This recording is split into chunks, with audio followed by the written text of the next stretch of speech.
nananahimik, lapitan siya't dakilain, atin siyang sambahin. Ang poon dumalaw sa atin, upang tayo'y tubusin, upang tayo'y tubusin.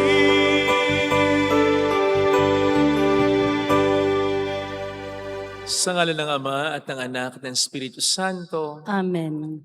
sumainyo po ang Panginoon. At sumaiyo rin. Sama-sama natin gunitain kaisa ng buong simbahan, San Alfonso Maria ng Ligore, obispo at pantas na ating simbahan. Hilingin natin ang panalangin niya at matutunawa tayo sa halimbawa na kanyang pinakita. Upang tayo maging marapat, magsisimuna po tayo para sa ating mga kasalanan at pagkukulang. Tayo pong lahat, Inaamin ko sa makapangyarihang Diyos at sa inyo mga kapatid, na lubha akong nagkasala sa isip, sa salita at sa gawa, at sa aking pagkukulang.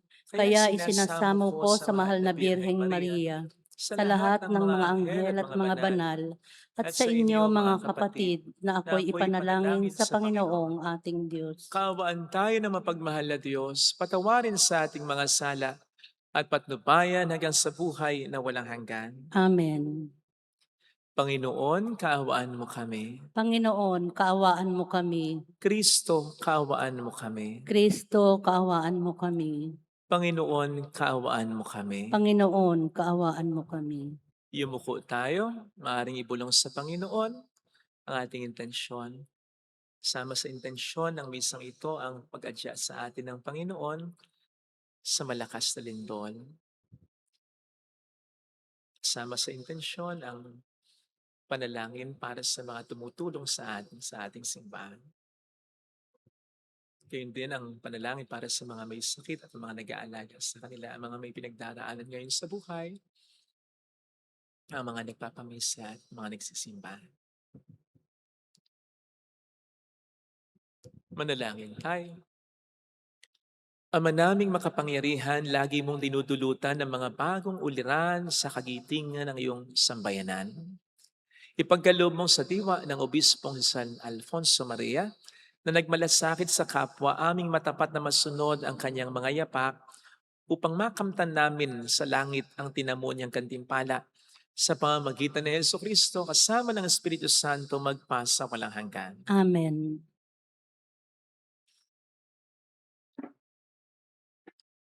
Ang salita ng Diyos mula sa aklat ni Propeta Jeremias. Noong mga araw na iyon, sinabi ng mga saserdote at mga propeta sa mga pinuno at sa buong bayan, dapat patayin ang taong ito pagkat nagpahayag siya laban sa lungsod gaya ng narinig ninyo. Sinabi naman ni Jeremias sa mga pinuno at mga taong naroon, sinugo ako ng Panginoon upang magpahayag laban sa templong ito at laban sa lungsod gaya ng narinig na ninyo. Kaya nga, magbago kayo ng inyong pamumuhay at mga gawain at sundin ninyo ang utos ng Panginoon na inyong Diyos. Sa gayon, mahahabag ang Panginoon at hindi niya itutuloy ang parusang inilalaan sa inyo. Ako ay nasa ilalim ng kapangyarihan ninyo. Maaari ninyong gawin ang anumang iniisip ninyong matuwid at makatarungan. Ngunit ito ang inyong tandaan. Pag ako'y pinatay ninyo, pumatay kayo ng taong walang kasalanan. Ito'y magiging sumpa sa inyo at sa lungsod na ito, pati sa lahat ng naninirahan dito. Pagkat alam ninyong sinugo ako ng Panginoon upang sabihin sa inyo ang mga bagay na ito. Nang makapagsalita si Jeremias, sinabi ng mga pinuno at lahat ng tao sa mga saserdote at mga propeta, hindi dapat hatulan ng kamatayan ang taong ito, sapagkat ipinahayag niya sa atin ang ipinasasabi ng Panginoon. Subalit si Jeremias ay binabantayan ni Ahikam, anak ni Sapan, kaya't hindi siya napatay ng mga tao. Ang salita ng Diyos. Salamat sa Diyos. Poon ako'y iyong dinggin sa panahong iyong ibigin. Poon ako'y iyong dinggin sa panahong iyong ibigin. Iligtas mo ako ay sagipin, sa putik na ito't tubig na malalim. Sa mga kaaway ako'y iligtas din, huwag mong tulutang ako ay maanod, dalhin sa malalim at baka malunod, hahantong sa libing ako pagkatapos. Poon ako'y iyong dinggin sa panahong iyong ibigin. Naghihirap ako't mahapdi ang sugat, o Diyos, itayo mo ako ay iligtas.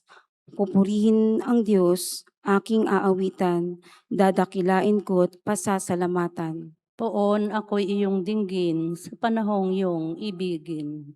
Kung makita ito niyong mga dukha, sila ay sasamba sa laki ng tuwa. Dinirinig ng Diyos ang may kailangan, lingkod na bilanggoy, di nalilimutan. Poon ako'y iyong dinggin sa panahong iyong ibigin.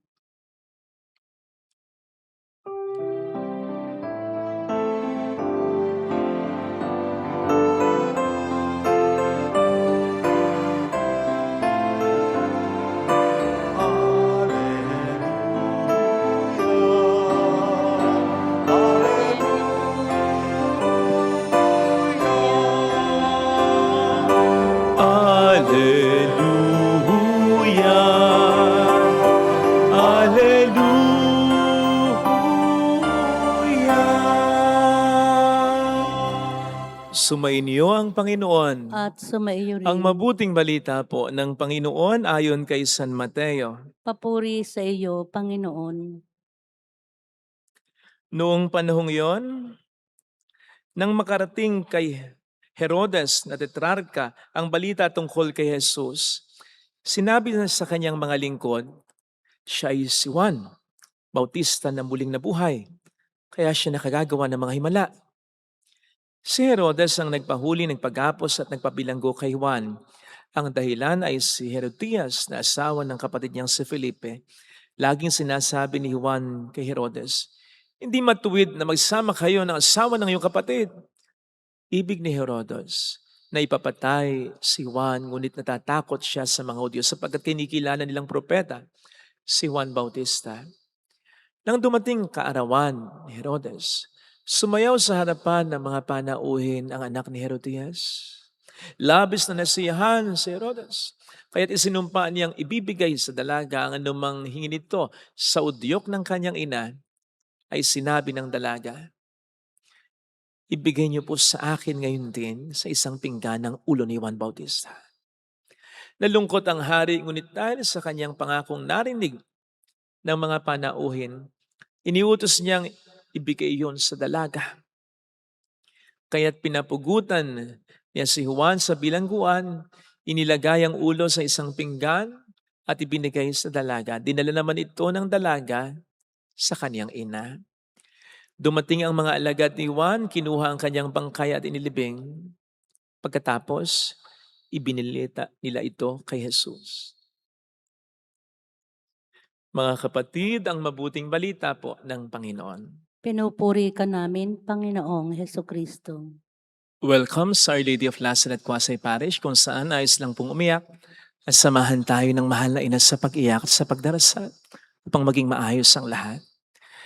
Narinig po natin sa ating binasang Ebanghelyo ang flashback tungkol sa pagpatay kay Juan Bautista. Napaka-tragic po nito sapagkat pinugutan ng ulong isang inosente pang tao. And I'm glad may parang flashback na ganito para maunawaan po natin at makita na hindi basta nangyari ito. Hindi po basta nagtagumpay ang demonyo na ipagawa ang isang karumal-dumal na krimen kay Herodes against John. Talagang pinahintulutan lamang ni Herodes na maghari ang ganitong uri ng kasalanan sa kanyang buhay. At yan po ngayon ang ating pagninilayan. Kasi po may mga tao na pa-victim matapos makagawa ng isang malaking kasalanan. Yung kasalanang tipong maitatanong mo sa kanila, "Ba't mo nagawa yun?" Halimbawa, yung kasalanan nga po na matindi sa isang mabuting tao naman. And then, these people will respond by saying, "Hindi ko rin alam." Na para bang yung kasalanan nila ay hindi nila pinag-isipan, pinagplanuhan, at yun, sila'y biktima lang. Actually, biktima naman talaga sila ng sinasabi ni San Pablo sa Ephesians 6 verse 12 na makapangyarihang pinuno ng lahat ng kadilimang umiiral sa mundong ito. In other words, victim talaga sila ng demonyo. Yun nga lamang, naging willing victim sila. Naging mapagpaubaya silang biktima sa demonyo sapagat sa maraming pagkakataon, hindi sila nakinig sa konsensya nila. At yan po ang makikita natin sa naging pagpapatay ni Herodes kay Juan Bautista. Hindi po ito basta nangyari. Sapagkat bago ito, meron na siyang mga naunang mga kasalanan. Nandiyan kinasama niya ang asawa ng kapatid niya. Kahit na paulit-ulit na sinasabi sa kanya ni John na hindi ito tama, hindi ito makatwiran, ito ay kasalanan. Nandiyan people pleaser siya at the expense ng tama at ng katotohanan. Pinlis niya ang kanyang asawa, ang anak niya, at ang mga guests niya. Nandiyan din ang sin of pride. At nandiyan yung hindi laging pakikinig sa kanyang konsensya. Sapagkat sinabi po dito na alam naman niya na mabuting tao, inosenteng tao, si Juan Bautista, but yun ay paulit-ulit niya na inignore talaga. Yun naman po ang gusto ng Diablo eh. Kasi doon siya unti-unting lumalakas. Yung kanyang pwersa sa buhay natin through our series of compromise. Hindi naman kasi siya madalas i-enter sa buhay natin ng malakas na agad yung dating niya eh. Yung paggagawin na niya agad tayo ng malaking kasalanan, hindi usual yan. Kasi meron tayong basic, lalong-lalo na tayo ng mga mulat naman sa katotohanan. May basic tayong kaalaman. Ano yung tama, ano yung mali, ano yung mabuti, ano yung masama. Kaya hindi niya tayo agad madadali ng paggagawin niya tayo ng malaking kasalanan. Dun e-entra ngayon yung mga maliliit na kasalanan yung papagawa niya sa atin na lalangin lang natin. Ito lang naman, konti lang naman, minsan lang naman, for experience lang naman, marami namang gumagawa na niyan. Hanggang sa unti-unti na pala niyang nilalatag yung pattern na dapat nating maranasan, na basic ingredient para sa kanya upang tayo pagawin na niya ng isang malaking kasalanan. So one sin leads to another sin. Yun ang kanyang strategy sa atin. And so hindi po basta nananalo ng big time na kasalanan ang demonyo sa buhay natin. Kung paano hindi ka basta pumatay, unless self-defense yan. Hindi ka basta nagkaroon ng bisyo, hindi ka basta nalulong sa droga o sa sugal. Hindi ka basta nagloko sa asawa mo, hindi ka basta lumapastangan sa mga magulang mo, hindi basta nawala ang malasakit mo sa kapatid mo, hindi ka basta nag-give up o nawala ng pag-asa sa buhay. Hindi ka basta natukso. Maraming beses ka na kasing nagpapatukso. Hindi ka basta na tinlang ng Diablo. Maraming beses ka na kasing nagpalilang sa Diablo. Hindi ka basta natalo. Marami ka ring beses kasing nagpatalo na sa Diablo. Hindi basta nangyari ang isang malaking kasalanan sa buhay mo. Evil doesn't just grow suddenly.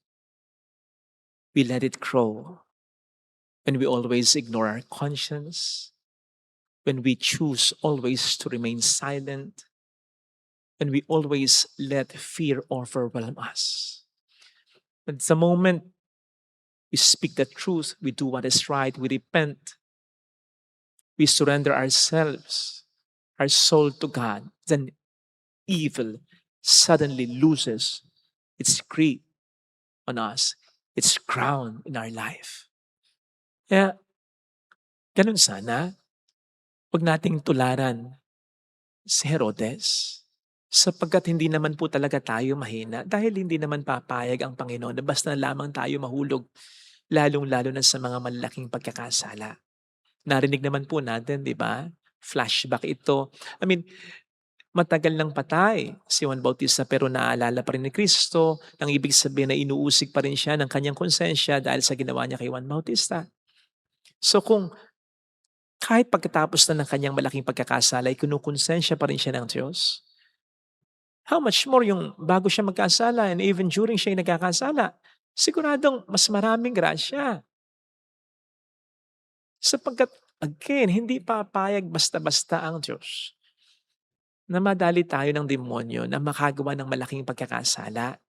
Palalakasin niya tayo, bibigyan niya tayo ng grasya para makaiwas sa pagkakasala.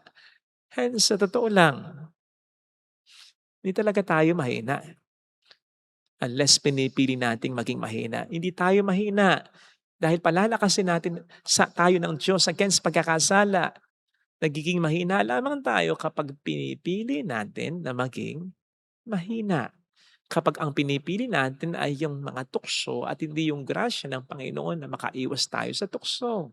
Pakatandaan po natin na kapag tayo nakikipaglaban sa tukso ng Diablo, we are fighting from a stance of victory.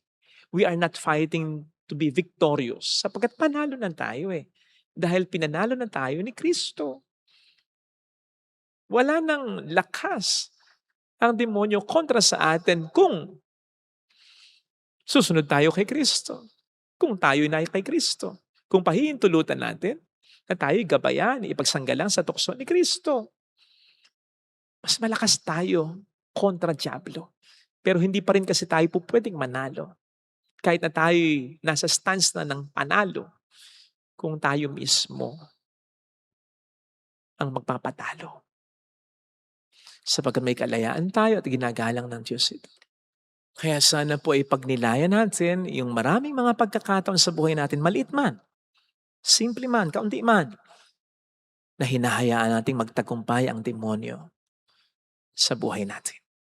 Halimbawa, yung simpleng magmumura, yung simpleng pagtatanim ng galit, yung simpleng kayabangan, simpleng pagiging masungit, simpleng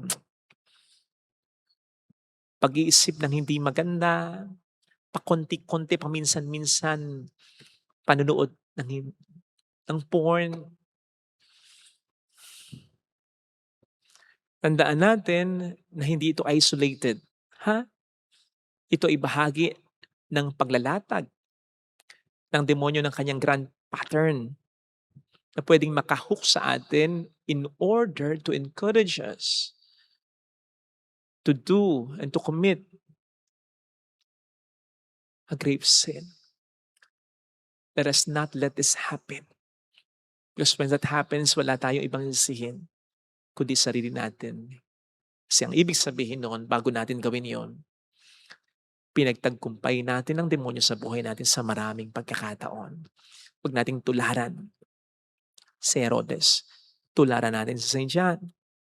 Sapagkat kung papaanong nakakaya nating gumawa ng malaking pagkakasala dahil sa maraming pagkakataon, kahit sa mga maliliit na pagkakasala, ipinagtagumpay natin ang demonyo. Conversely, ganun din. Makakagawa tayo ng mga lalong dakilang bagay na mabubuti. Kapag kahit sa mga simpleng kabutihan, ay pinapanalo natin ang Diyos sa buhay natin.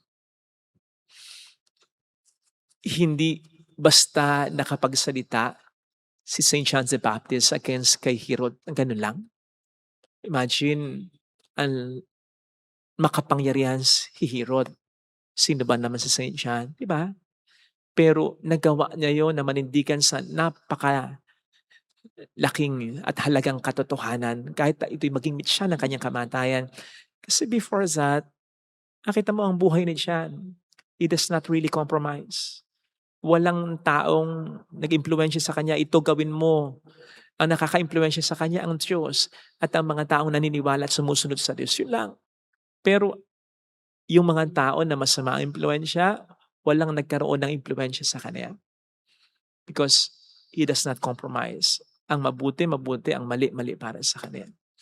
Kahit sa mga simpleng bagay, he honored God in his life. Kaya hindi nakapagtataka na pagdating sa mga matinding kabutihan, katulad ng paninindigan niya sa katotohanan, kahit na ito'y maging mitya ng kanyang buhay, mahirap yon. Dakila yan, matindi, nagawa niya. Bakit? Sapagkat marami na siyang mga nagawa kahit mamumunting kabutihan. And those little deeds of kindness, of truthfulness, prepared him for that major event in his life. Ito sana mga kapatid, ang ating pagdasal sa ating banal na pagdiriwang. Dahil darating at darating ang mga pagkakataon ng malalaking oportunidad para tayo makagawa ng malaking kabutihan na makakaapekto hindi lang sa buhay natin, kundi sa buhay ng maraming tao. Amen. Lagay natin ang ating kanang kamay sa tapat ng ating puso.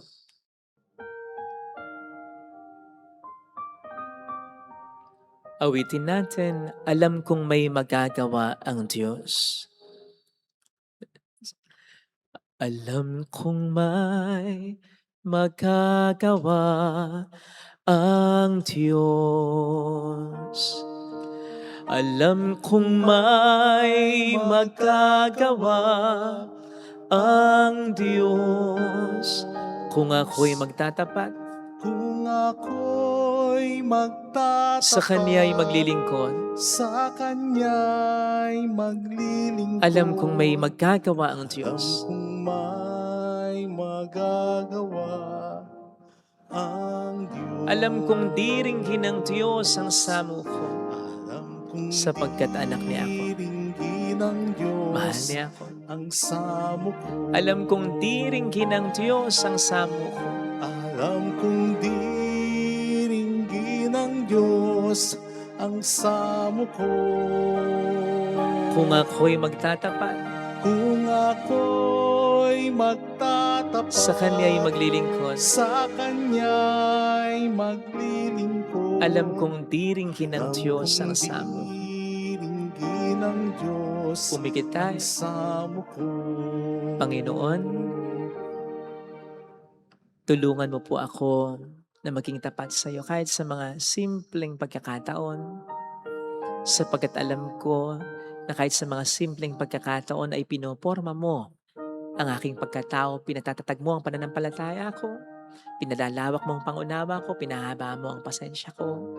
Sana'y wag kong sayangin yung mga pagkakataong ngayon upang kapag dumating na yung pagkakataon na mas gusto mo kong mas manindigan sa mas malaki na kabutihan, magawa ko ito sa iyong patnubay. Hallelujah! Purihin ang Diyos. Hallelujah! Hallelujah! Salamatan sa iyo. Siya ay muling babalik sa atin. Hindi kanya iiwan. Hindi kanya pababayaan. Paniwalaan mo yan. Hallelujah! Lahat ng mga nangyayari sa atin ay may dahilan. At ang isa sa mga dahilan upang tayo ay mas lumago pa sa kabanalan.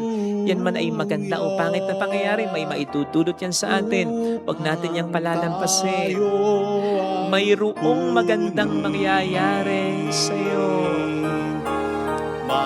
Mayroong magandang mangyayari Sa iyo, kung lalapit ka kay Jesus, maaaring matagal, maaaring maging mahirap, pero magiging maayos din. Mayroong magandang mangyayari sa iyo. Mayroong magandang Mangyayari sa iyo. Kung lalapit kay Jesus, kung tulungan mo siya lalapit kay na gawin kang mabuting tao. Jesus. Papuri sa Ama at sa Anak sa Espiritu Santo, kaparan sa unang-una ngayon magpakilanman at magpasa wala hanggan. Amen.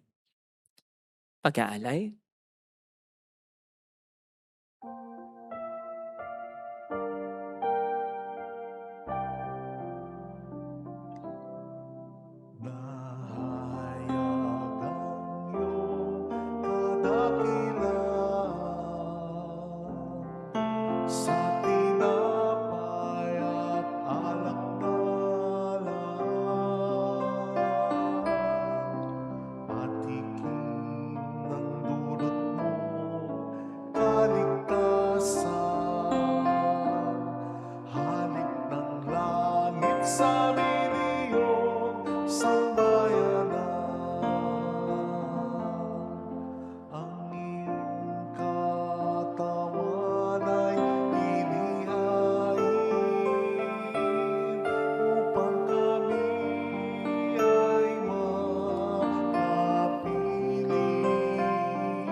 Pasasalamat sa'yo naman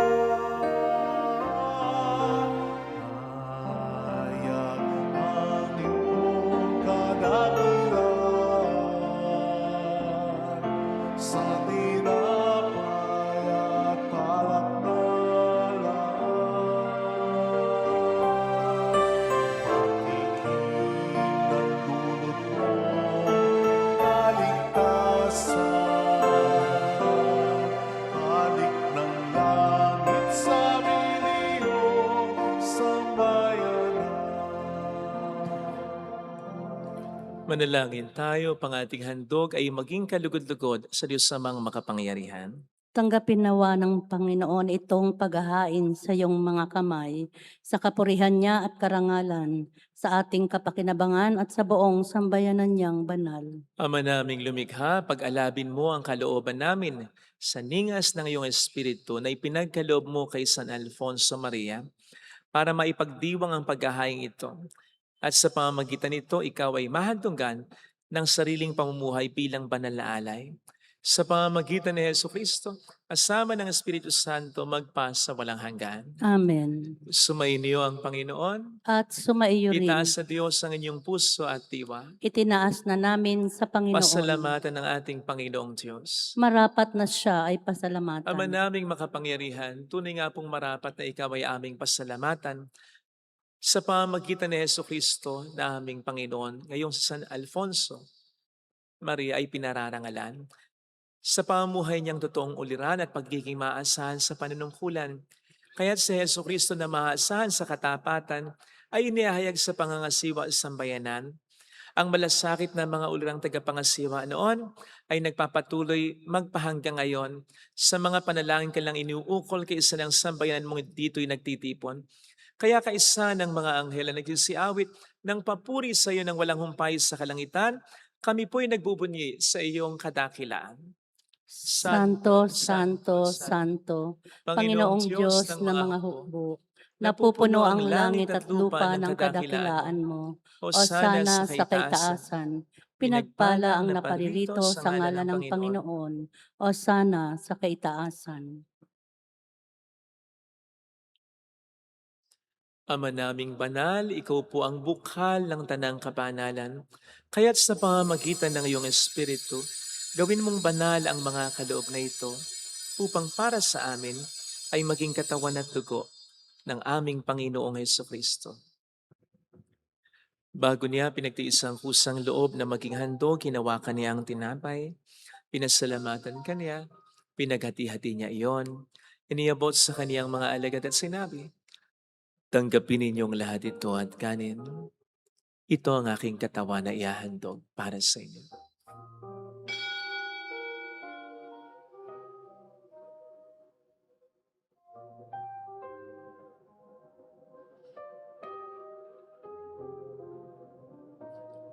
Gayun din naman nang matapos ang hapunan, hinawakan niya ang kalis. Muli kaniyang pinasalamatan. Iniabot niya ang kalis sa kaniyang mga alagad at sinabi, "Tanggapin ninyong lahat ito at inumin. Ito ang kalis ng aking dugo ng bago't walang hanggang tipan. Ang aking dugo na ibubuhos para sa inyo at para sa lahat. Sa ikapagkapatawad ng mga kasalanan, gawin niyo ito sa pag-alala sa akin."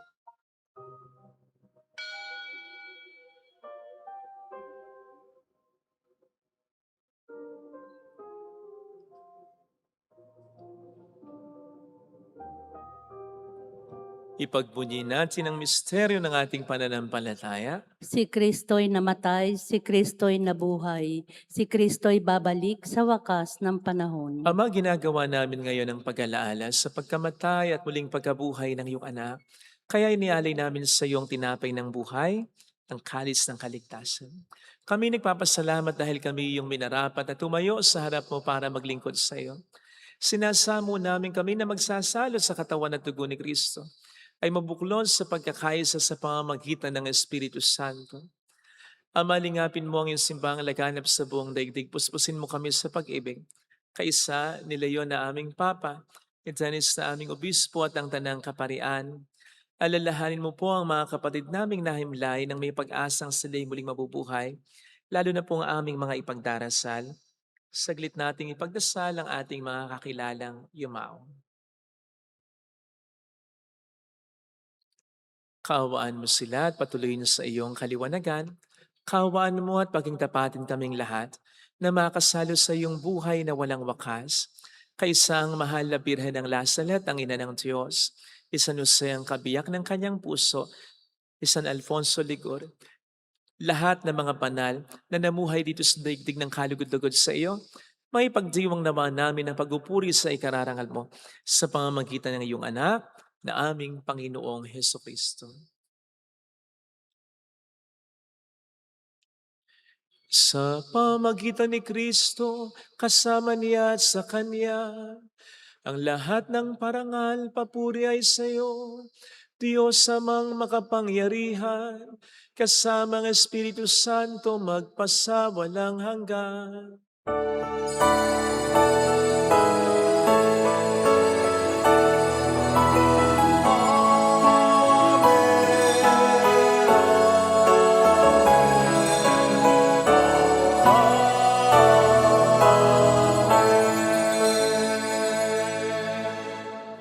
Tumawag tayo sa ating Ama.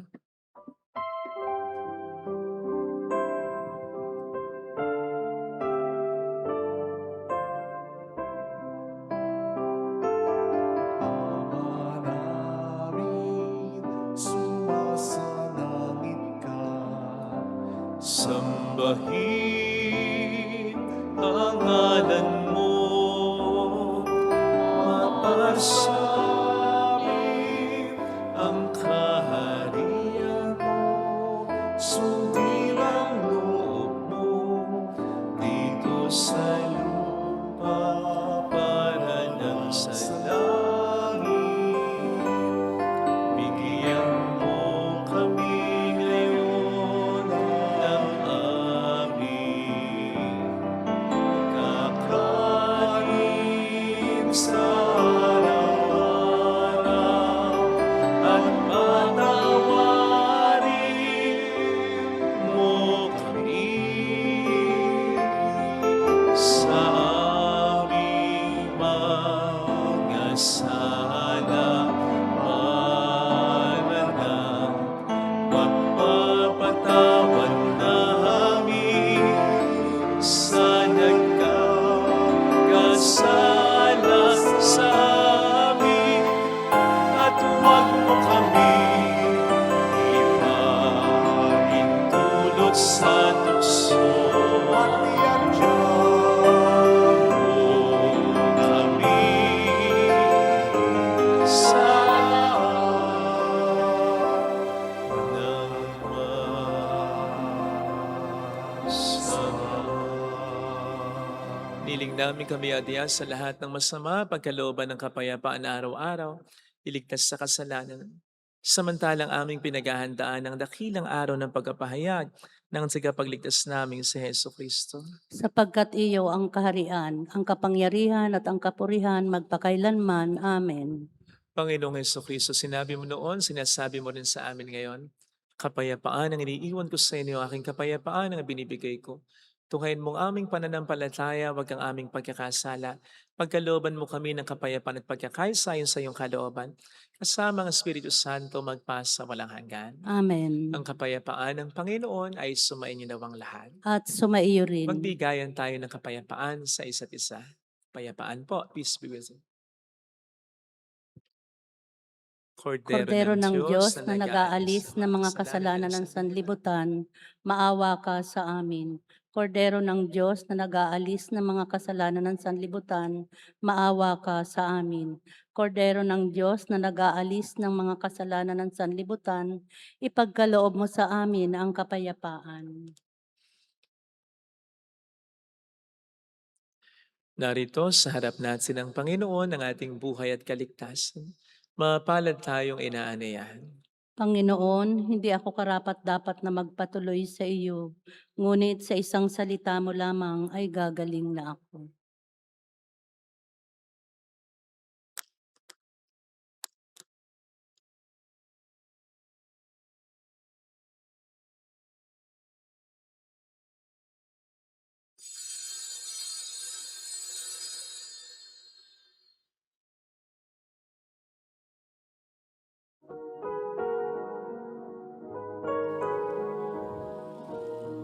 Panalangin para sa espiritual na pakikinabang. Panginoong Hesus, ako ay naniniwala na ikaw ay nasa kabanal-banalang sakramento. Iniibig kita ng higit sa lahat at ninanasa kong tanggapin ka sa aking kaluluwa. Sapagkat sa mga sandaling ito, hindi kita matatanggap sa sakramento. Tumuloy ka sa espiritu sa aking puso. Niyayakap kita na parabang naririto ka na. Inaalay ko ng buong buo ang aking sarili sa iyo. Huwag mong hayaang mawalay ako sa iyo. Amen.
Manalangin tayo.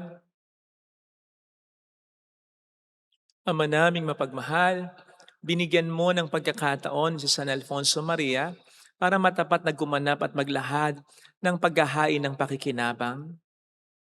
Lagi nawa naming tanggapin ito at sa pagtanggap namin ay tumanaw kami ng utang na loob sa iyo. Sa pamamagitan ni Jesucristo, kasama ng Espiritu Santo magpasa walang hanggan. Amen. Holy God, Holy Mighty One, Holy Immortal One. Have mercy on us and on the whole world. Holy God, Holy Mighty One, Holy Immortal One. Have mercy on us and on the whole world. Holy God, Holy Mighty One, Holy Immortal One. Have mercy on us and on the whole world. Jesus, King of Mercy, We trust in you. alalahanin, alalahanin, Alalahanin, O mahal na Birhen ng Lasalet, ina ina ng pag-asa, ikaw ang nagpaalala sa aming magbalik loob sa Ama. Ito ang nagpapatunay na ang kagandahang loob mo'y nananatiling busilak. Sa pag-aaruga mo sa amin, tungkulin mo'y tinupad. Sa paanan ni Kristo'y itinuring mo kaming mga tunay mong anak. Kaya ninais mong ni Isay huwag mapahamak. Maging sa iyong walang tigil na pananalangin, pati luhay pumatak. Huwag naman mawala ng saysay ang iyong paghihirap. Hiling nawa namin sa iyo, O aming inang liyag, na matapos ang pakikibakan namin sa mundong ito at sa pananatili naming tapat kay Kristo, sa kapurihan mo'y makibahagi kaming ganap, upang kung nasaan ka ngayon ay maparoon din kaming lahat, at ang kaganapan ng kaluwalhatian ng Diyos Ama'y tuluyang matupad siya nawa. Mahal na Birhen ng Lasalet, kapagkasundo ng mga makasalanan. Ipanalangin mong walang patid kaming mga dumudulog sa iyo. Marami pong salamat sa inyong pakikisa at sa mga tulong na binibigay ninyo na dahilan kung bakit patuloy po tayo nakakatulong lalo na sa mga nangangailangan. Marami pong salamat sa inyong tiwala. Salamat po sa pagmamahal niyo sa ating inang simbahan. Bahala na po ang Panginoon na magsukli sa inyong kabutihan. Thank you. Sumainyo ang Panginoon. At sumaiyo rin. Magpalain kayo kasama ng ating pamilya na mapagmahal at Diyos, ng Ama at ng Anak, ng Espiritu Santo. Amen. Pumayo tayo sa kapayapaan ni Kristo. Salamat sa Diyos. Salamat din po.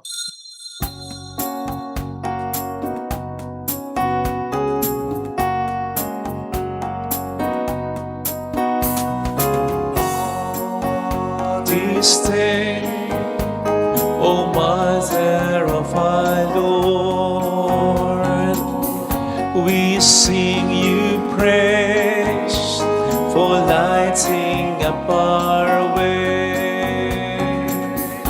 Your tears did soften up the hearts of men, and they still do today. May our love for you bring comfort in your